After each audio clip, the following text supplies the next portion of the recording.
test caméra 1. Tout marche bien. Test 2, Tony. C'est bon. Test 3, on est bon sur ma caméra. Mike, il est rouge hein, par contre. Non, ouais, mais je suis rouge parce que j'ai pris des coups de soleil bouleux. Non, mais c'est vraiment vrai. Non, mais... Toi, t'es pas rouge. Enfin, t'es pas rouge, toi. On verra, il retouchera. On va s'adapter. Bon, les amis, bonjour à tous. On se retrouve aujourd'hui. C'est un tout nouveau concept qu'on a fait avec Mike et Tonio. Voilà, on est tous là. On est très content de vous proposer ça aujourd'hui. Bonjour. On va voir ce que ça donne. Ça va être un format de 3 vidéos différentes. La première sort donc, du coup aujourd'hui sur ma chaîne. On va aborder des sujets vraiment qui vont vous intéresser, ça j'en suis sûr. On aura donc une deuxième vidéo demain sur la chaîne de Tonio. Exactement. Et on aura le troisième format dès vendredi à 17 h pour la chaîne de Mike. C'est ça. Ce qui va être super, c'est qu'on va avoir l'avis de 3 personnes différentes avec des techniques de pêche différentes, c'est vrai. Et en plus, on est 3 vrais amis, donc du coup, c'est le rendez-vous qu'on ne pouvait pas louper aujourd'hui. Exactement. Tout à fait. 3 pêcheurs professionnels. 3 grands pêcheurs professionnels. Non? Non, Voilà. pas de prétention. Pas de prétention, que de la passion. Pas mal. Donc voilà, vous l'avez compris, c'est un concept un peu sympa qu'on a envie de vous proposer sur cette période de février où on est tous en attente de l'ouverture de la truite. Du coup, on va aborder les 2 premiers sujets sur ma chaîne qui seront donc la truite sur YouTube, ce qu'elle représente et le YouTube pêche de demain. Et on aura en deuxième partie un sujet qui est un peu piquant aujourd'hui, qui fait débat, merci Tonio, c'est le bien-être du poisson. Les amis, je suis très content d'être avec vous aujourd'hui. Pareillement. Moi aussi. Hein. On avait prévu cette date de se retrouver. Je sais pas ce que ça va donner, on verra. Hein. Oui, c'est du bon feeling et c'est ça qui est intéressant. Ça risque de vous plaire d'ailleurs. On va aborder ce premier sujet qui est important, hein, les gars. On est sur la place de la truite sur YouTube, qui est aujourd'hui, on sait, on en bave. Et qu'est-ce que ça va être demain ? Donc c'est un peu pour ça qu'on va en parler aujourd'hui, parce que je sais que ceux qui vont regarder, ça va être plus des pêcheurs de truites. Et nous, on fait tout depuis quelques années pour maintenir ça, mais ça devient compliqué. C'est ça. Tonio. Bah, c'est très compliqué. Hein. On peut refaire un petit historique peut-être déjà. Ouais, on peut. Bah, c'est le but. Sur YouTube, hein, il y avait, moi j'ai encore souvenir, il y a quelques années en arrière, on avait des chaînes comme Feeling Fishing par exemple. Ouais. Je pense que vous connaissez. Feeling Fishing, on avait des gars comme Fish and Chris aussi, petite dédicace à notre ami Chris. Ouais. On avait plein de chaînes consacrées vraiment à la truite. Fisher aussi. Fisher, on fait beaucoup de truites, c'est vrai. Ouais. Voilà, des chaînes comme ça qui nous ont propulsé un peu la truite au devant de la scène sur YouTube. Ça a été des idoles un peu pour nous. Exactement. Les mordus de la truite. Ah bah oui, les mordus aussi. Ça me fait penser donc à Physiothérapie, parce que c'est vrai qu'on l'a quand même beaucoup suivi. Moi, ça a été un petit peu aussi le déclic de faire des contenus très intéressants sur la chaîne, avec des formats hyper intéressants, surtout avec des belles prises de vue. Et c'est vrai que lui, il avait quand même ce côté où il mettait beaucoup en avant des très beaux plans de vue avec la technologie qu'on a aujourd'hui. Pourquoi il a arrêté aujourd'hui ? C'est une bonne question. Peut-être que, je sais pas, peut-être qu'il va tomber sur la vidéo. Peut-être qu'il pourra nous le dire en commentaire, peut-être. Voilà, c'est Gary qui s'appelle. Il est en Bretagne. Il est en Bretagne, il est kiné, il joue au tennis. Gary, tu es kiné, tu joues au tennis. J'aimerais que tu mettes un petit commentaire en dessous de cette vidéo. Nous avons Tony qui est sur l'autobiographie de... Il y avait tout un noyau de youtubeurs qui étaient présents. Aujourd'hui, en fait, quand tu regardes, il n'y en a plus beaucoup. Ils y sont plus. Mais aujourd'hui, il n'y a plus grand monde. On essaye de maintenir ça comme on peut. Mais si on n'est pas une dizaine en fait autour de l'univers de la truite, à mon avis, 2024-2025, je me demande à quoi ça va ressembler. Tout à fait. Pourquoi ? Parce que ça avance très vite du côté du carnassier. Ça prend beaucoup de place. Voilà, ça prend énormément de place. C'est ça. C'est là que c'est difficile de pouvoir maintenir justement la truite. C'est ça. En sachant que le 1er mai, du coup, il y a l'ouverture carnassier. Ça va, après, on peut citer, on est là pour débattre aussi, hein, mais on a les gros youtubeurs, barre d'écume, etc. qui prennent beaucoup de place. C'est ça, qui prennent de la place, qui proposent de la qualité, ça faut le dire. Hein. Ouais.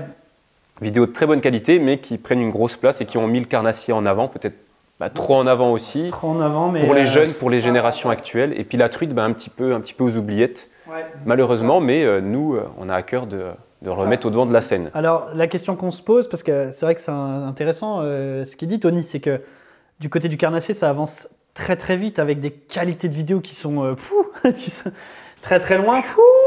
Et c'est ça le problème, c'est qu'on doit s'améliorer à chaque fois. Et du coup, c'est intéressant que vous nous disiez aussi en commentaire comment vous vous êtes habitué aux vidéos YouTube. Est-ce que vous vous habituez à des vrais reportages, des documentaires type Ushuaïa, comme on voit aujourd'hui chez Constantin et Et enfin, surtout chez Constantin, parce que c'est. Et puis Pike & Wild, il commence à prendre un peu le chemin aussi. Ouais. Il prend. Oui, mais il prend la même tendance quand même. Sébastien Spring aussi. Bah, c'est vrai. Ouais. C'est ça qui est dingue. C'est ça. Après, moi, je pense à ça aussi, mais le côté carnassier, c'est vrai qu'il y a le côté. J'ai un peu cette impression que les gens, quand ils voient un brochet d'1 mètre, c'est waouh, c'est un monstre, quoi. Nous, on va vous montrer une truite qui fait 40, 50, c'est déjà énorme. Ça va paraître moins impressionnant pour les gens, alors que ça l'est tout autant. C'est des poissons aussi rares qu'on mis énormément de temps à obtenir cette taille. Et c'est ça il faut qu'on arrive à amener aussi ce côté un peu impressionnant, voilà, à de l'adrénaline, etc. Parce que la truite, ça procure de belles sensations, C'est intéressant ce qu'il dit Tonio. En gros, on se sent un peu obligé aujourd'hui pour faire des vidéos qui restent visibles. C'est qu'on est obligé de mettre en fait en titre ou des mots-clés énorme poisson ou gros poisson pour que vous puissiez venir. Et du coup, l'algorithme est un peu cassé à cause de ça. C'est-à-dire que si on met juste, on part à la pêche dans une rivière magnifique, turquoise, même ça ne marche plus parce que vous êtes habitué à voir des gros poissons. Sachant qu'en plus, on sait que la truite, c'est un poisson qui est quand même exigeant à la base. Et c'est vrai que quand nous, on va aller le chercher, il y aura quand même tout cet effort qui va aller déloger. Et c'est quand même, je dis pas que c'est facile pour le carnassier, parce que quand le carnassier, il n'a pas forcément envie de mordre, c'est compliqué aussi. Ouais. Mais c'est vrai que des fois, on veut mettre un petit peu en œuvre. En œuvre ou en œuvre? C'est l'accent peut-être. C'est le Jura, hein, Dieu. C'est ça. Donc du coup, on va voir cette année. Ça va être un peu le... Et pour rebondir au ce qu'il disait au paysage, là, c'est vrai que nous, en tant que youtubeurs truites, on a cette chance, cette force de proposer des rivières quand même super, très jolies, avec des paysages quand même uniques. Oui. Et ça, voilà, là où le carnassier, voilà, si on rentre, c'est pas de la concurrence non plus, mais voilà, on a à cœur encore une fois de mettre en avant cette pêche. Et là-dessus, moi je trouve que la truite. On a pu débattre un petit peu là-dessus. Le but c'est de voir un petit peu 2023 comment ça va se passer. J'espère que notre vidéo va être aussi entendue, peut-être pour que l'algorithme change un peu. En tout cas, on va tout faire. Pouce bleu, hein. Pouce bleu, ouais. Commentaires, réagissez toujours. Donc pouce bleu comme il dit Tony, et puis voilà, on va faire notre possible et on va voir si la truite ne va pas disparaître de YouTube. Ouais, c'est pas le but en tout cas. Mais du coup, on a besoin de vous. On va passer au sujet suivant, parce que je pense que les gens veulent aussi qu'on avance sur d'autres sujets qui restent croustillants pour tout le monde. Sujet numéro 2, qui va encore plus vous intéresser très certainement. On va parler un peu de bien-être du poisson, parce que aujourd'hui, c'est un sujet qui est très très important encore plus sur les réseaux. Oui, parce qu'on aime en parler, parce que c'est vrai que souvent on a des commentaires, et c'est tout à fait normal, hein, les gens sont libres aussi de nous mettre les commentaires qu'ils veulent sur le bien-être du poisson, sur la douleur, sur beaucoup de choses, avec ardillon, sans ardillon, comment réanimer le poisson pour qu'il reparte, dans quelles conditions on peut faire une photo, hors de l'eau, dans l'eau. C'est un sujet qui est important, les gars, aujourd'hui. Mike? Je pense que, comme tu dis, la manière de remettre dans l'eau, il y a beaucoup de sujets qui sont partagés à ce niveau-là. On sait que la truite, c'est un poisson qui est quand même fragile. C'est ça, ouais. Mais je pense que voilà, sans ardillon, ça va automatiquement minimiser l'impact sur le décrochage. Ah, mais réellement? Réellement. Est-ce qu'on a des chiffres? Non. Non. Non, on ne peut pas vraiment se situer, nous, en tant que petite personne. Il n'y a pas de preuves scientifiques, il n'y a rien qui...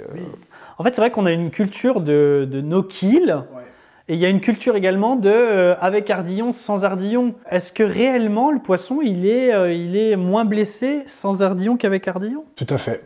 D'ailleurs, si vous avez un avis à donner à ce niveau-là, je pense que c'est intéressant que les gens puissent nous donner leur avis. Attention, on n'est pas experts, hein.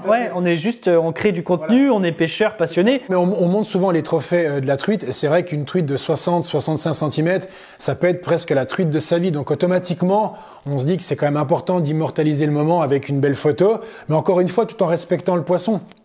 En essayant de pas faire trop d'apnée et tout, de laisser le poisson dans l'épuisette et vraiment faire la photo à un moment précis. Voilà. On essaye le plus possible. On essaye. Moi, je suis pas. Je pense qu'on n'est pas. Moi, je suis pas le bon exemple pour. Mais c'est ça, parce qu'après, je pense qu'on est un peu, quand on prend une belle truite, on est un peu dans l'euphorie souvent. Et puis on a envie de faire un peu comme tout le monde, où on sort la truite, de l'épuisette et puis on la montre. On essaie de faire la photo la plus nette possible, et c'est un peu. On est un peu conditionné par tout ce qui est réseaux sociaux, Instagram, etc. Voilà, avoir la plus belle photo possible, montrer le. Voilà. Mais c'est vrai que nous, on a quand même cet esprit, on a à cœur quand même de respecter au maximum le poisson, et ça là-dessus, ça ne changera pas. Mais c'est vrai que comme tu as dit, cette année, on va faire encore plus attention, que ce soit au niveau de l'armement, et puis au niveau des photos, au niveau de nos releases.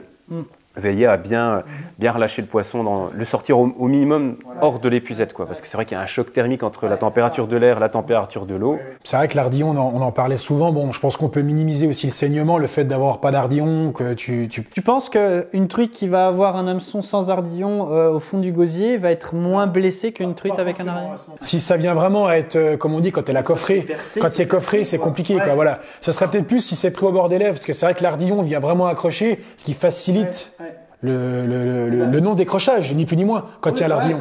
Mais par contre, quand il n'y a pas d'ardillon, c'est vrai qu'on a plus de chances à décrocher, on le sait, c'est le jeu, mais ce qui va peut-être aider aussi à être moins blessé au niveau de la truite. J'ai une question, on dit souvent, les gars, que quand un poisson a l'hameçon au fond du gosier, et qu'on ne peut pas le décrocher, si on coupe au plus ras de l'hameçon, le poisson va automatiquement, dans les jours ou les semaines à venir, régurgiter l'hameçon. Est-ce que ça c'est réel? Est-ce qu'on a des preuves de ça? Ça c'est quelque chose qu'on voit beaucoup sur, toi qui pêches au toc, moi un petit peu aussi, ou sur un ferrage un peu... Ouais, on s'est loupé. Un ferrage, un ferrage loupé, comme pour moi par exemple. Non, Tony. Voilà, un ferrage un peu long en fait, on va dire, où là la truite a vraiment le temps d'avaler l'appât. On ferre, mais sauf que on ferre vraiment dans le fond du gosier. Bon bah là après, oui, il y en a qui disent que, mais vous inquiétez pas, la truite, elle va utiliser, il va y avoir une racine, elle va se décrocher, vous inquiétez pas pour elle. Après bon, ça là-dessus on n'a pas, encore une fois, on n'a pas de retour, de preuve, c'est ça en fait. On n'a pas de preuve, on n'a pas de preuve. Il y a une chose que je voudrais préciser avant de conclure sur ce sujet-là, c'est que des fois même en voulant bien faire, le poisson saigne. Le poisson saigne. Et nous, on a envie de quoi? Que le poisson reparte. Même en saignant, on se dit c'est bon, il va vivre. Mais est-ce que réellement, une fois que le poisson, surtout la truite, saigne, repart et survit à cette blessure? Pour moi, c'est non. De temps en temps, prélever un poisson, c'est pas la fin du monde, parce qu'il y a une différence entre prélever un poisson et surtout le fait qu'il souffre. Autant le garder pour avoir un plaisir familial. C'était intéressant, intéressant. On va arrêter d'en parler, parce que sinon on pourrait en parler toute la journée. On va conclure sur ce sujet-là. Ce qu'on va faire, c'est que je vous donne rendez-vous dès demain, à 17 h, à la même heure, sur la chaîne de Tony, des pêcheurs flotteurs, parce qu'en fait, on va aborder d'autres sujets qui vont vous intéresser encore plus. On va aborder deux autres sujets, donc de un, stratégie de pêche pour l'ouverture truite 2023. Bonne stratégie de pêche, voilà, qu'est-ce qui est efficace en fonction des saisons, etc. Enfin, là, c'est surtout pour l'ouverture. Et puis, deuxième sujet, ça va être un petit peu voilà, les voyages à l'étranger, toujours en rapport avec la truite, hein, les pays qui aujourd'hui sont propices à cette pêche, notamment deux destinations qu'on va détailler un petit peu ensemble par la suite. Voilà. On n'en dit pas plus. Donc, soyez là demain. On sera là. Je pense que le concept, enfin non, je pense pas, c'est que j'espère, parce que je suis pas sûr, mais j'espère que le concept va vous plaire. Et on se donne rendez-vous demain avec Mike et Tony. Ciao. Ciao. Bye.